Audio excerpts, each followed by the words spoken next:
শবে বারাতের রোজা কয়টি? মূলত শবে বারাতকে কেন্দ্র করে রোজার কোনো স্পষ্ট নির্দেশনা হাদিসের মধ্যে পাওয়া যায় না।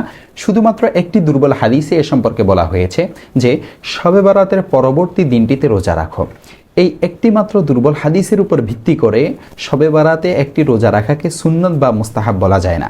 অতএব 15 শাবান আইয়ামে বীজের একটি দিন হিসাবে রোজা রাখলে তা সুন্নত মনে করা যাবে, কিন্তু পৃথকভাবে শাবান মাসের 15 তারিখের বিশেষ দিন হিসেবে পৃথকভাবে এই দিনে রোজা রাখা সুন্নত এমন ধারণা রাখা যাবে না।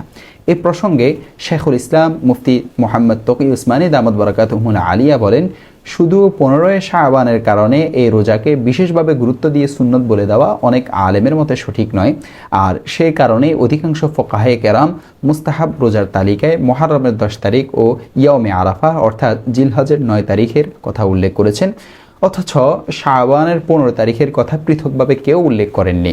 বরং তারা বলেছেন শাবানের যে কোনো দিনে রোজা রাখা উত্তম। সুতরাং এই সকল বিষয়ের দিকে দৃষ্টি রেখে যদি কেউ রোজা রাখে ইনশাআল্লাহ সে সওয়াব পাবে। তবে মনে রাখতে হবে যে রোজা রাখার ব্যাপারে এই মাসের নির্দিষ্ট কোনো দিনের পৃথক কোনো বৈশিষ্ট্য নেই। দেখতে পারেন ইসলাহি খুতুবাত 4 নং খণ্ড 267 নং পৃষ্ঠা ও 268 নং পৃষ্ঠা।